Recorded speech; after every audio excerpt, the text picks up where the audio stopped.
আল্লাহ তাআলার বিধানকে জীবনের সকল ক্ষেত্রে মানতে হবে। কোনো একটি ক্ষেত্রে অস্বীকার করলে তাহলে আমরা আর মুমিন থাকব না। তাবারাকাল্লাহু রব্বুল আলামিন। আল্লাহ তাআলা হচ্ছেন মহাবরকতময়, তিনি মহাবিশ্বের প্রতিপালক।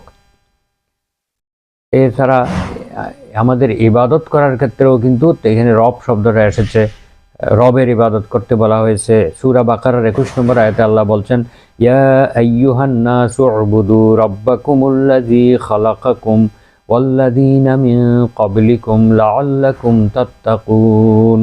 হে মানব জাতি, হে মানব মণ্ডলী, তোমরা একমাত্র তোমাদের রবের ইবাদত করো, যিনি তোমাদেরকেও সৃষ্টি করেছেন, তোমাদের পূর্ববর্তী বংশধরদেরকেও সৃষ্টি করেছেন, যাতে তোমরা আমাকে ভয় করতে পারো, মুত্তাকি হতে পারো।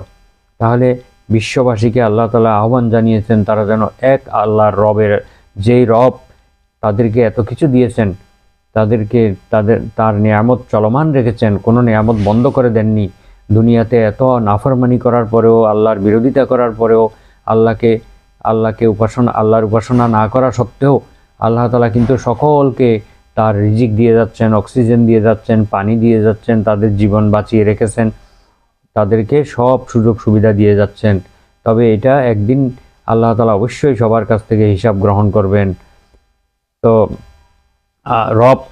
রবের অসংখ্য রব সম্পর্কে আয়াত রয়েছে। রবের ব্যাখ্যা করতে গেলে অনেক সময় প্রয়োজন হবে, বেশ কয়েকদিন চলে যাবে, তারপরেও এটা শেষ হবে না।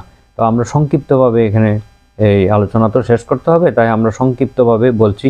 রব হচ্ছে তিনি অরব্বুকাল গফুরুর রহমা।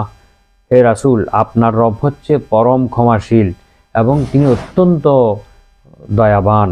সূরা কাহাফের 58 নম্বর আয়াতে বলছে। অর্থাৎ রব, তিনি তার অনেকগুলো কোয়ালিটি আছে। তিনি হচ্ছেন অত্যন্ত ক্ষমাশীল এবং তিনি অত্যন্ত দয়াবান।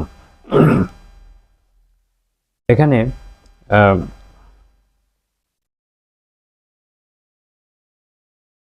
একটি হাদিস উল্লেখ করা দরকার, তা হচ্ছে যে হামদ সম্পর্কে, আলহামদুলিল্লাহি রাব্বিল আলামিন সম্পর্কে একটি ইন্টারেস্টিং হাদিস রয়েছে। তা হচ্ছে আন রিফাআতা ইবনে রাফে রাদিয়াল্লাহু আনহু ক্বালা। হযরত রিফা ইবনে রাফে রাদিয়াল্লাহু আনহু নামে একজন সাহাবী, তিনি বলছেন যে কুন্না নুসাল্লি ওয়ারা আন নবী সাল্লাল্লাহু আলাইহি ওয়াসাল্লাম, আমরা নবী করিম সাল্লাল্লাহু আলাইহি ওয়াসাল্লামের পিছনে, নবী করিম সাল্লাল্লাহু আলাইহি ওয়াসাল্লামের ইমামতিতে আমরা সালাত আদায় করতাম। ফালাম্মা রাফা রাসাহু, সালাত আদায় করছিলাম।